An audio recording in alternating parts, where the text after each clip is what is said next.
La question n'est plus seulement de savoir comment la communauté musulmane va s'engager, mais plutôt comment la communauté musulmane va reconstruire. Parce que tout a été détruit, et parce que les organisations ont été dissoutes, et parce que des imams ont été expulsés, et parce que Gaza est en train d'être bombardé. Et si Israël s'est développé durant ces 75 années, c'est parce qu'elle a su tirer profit de nos propres contributions, de ces grandes marques dont nous avons été les propres consommateurs, d'une guerre qui permet aujourd'hui de tuer nos frères et nos sœurs.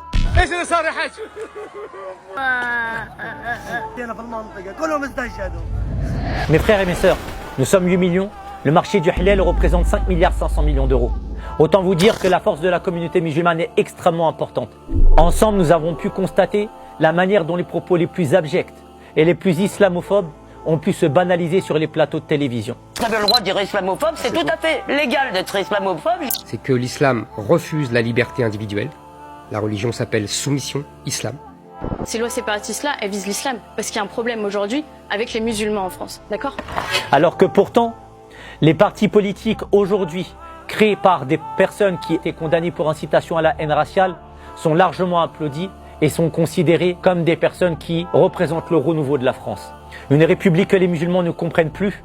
Il est aujourd'hui un enjeu majeur pour la communauté musulmane qui vise à son propre développement au moment où le monde est en train de changer. Mes frères et mes sœurs, nous avons pu constater que nos carences au sein de la communauté musulmane sont beaucoup trop nombreuses et que l'absence de notre représentation dans les médias a fait en sorte que maintenant nous sommes devenus les otages de notre propre religion. Vous avez liké la sourate 2, verset 286. Vous avez liké la sourate 23, verset 6. Depuis quelques semaines, je m'intéresse particulièrement, M. Benzema est en lien, on le sait tous, notoire avec les frères musulmans. Premièrement, lorsqu'il était en bleu, il ne chantait pas la Marseillaise. Deuxièmement, un prosélytisme sur les réseaux sociaux autour du culte musulman, comme le jeûne, la prière, le pèlerinage à la Mecque. La réappropriation de notre religion passera avant tout par notre indépendance. Et notre indépendance passera avant tout par notre capacité à être autosuffisants et à mettre en place une source de financement qui nous permettra de faire fonctionner l'ensemble des projets au long terme. Passons maintenant à une étape concrète. Nous avons besoin de 80 000 personnes qui vont s'engager avec nous, mais surtout qui vont remettre en place l'ensemble des projets dont la communauté musulmane a besoin.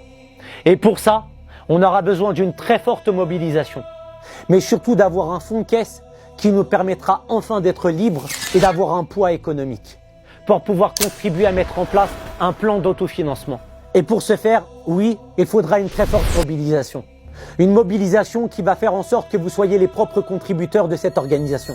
Parce que c'est uniquement par cette forte mobilisation et par ces 80 000 personnes que nous arriverons à mettre en place ce plan à exécution. Mais aujourd'hui, les musulmans ne sont plus seuls.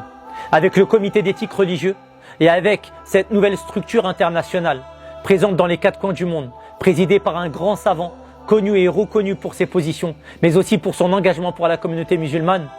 Comme vous avez pu le démontrer avec Baraka City, votre grande mobilisation a permis de mettre en place les plus grands projets.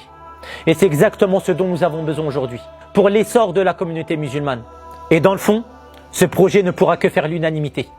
Parce que quand un certain nombre de personnes et de commentateurs, mais aussi de politiques, ont prétendu que les musulmans profitaient du système, nous proposons aujourd'hui quelque chose qui n'a encore jamais été pensé. Laisser les musulmans s'organiser par eux-mêmes, financer leurs propres projets et se structurer et devenir libres et indépendants économiquement parlant. Partagez massivement cette vidéo, mais surtout, donnez une contribution à la hauteur de vos moyens. C'est le moment de l'engagement. C'est le moment du changement. Le projet, c'est nous. Contribuez massivement.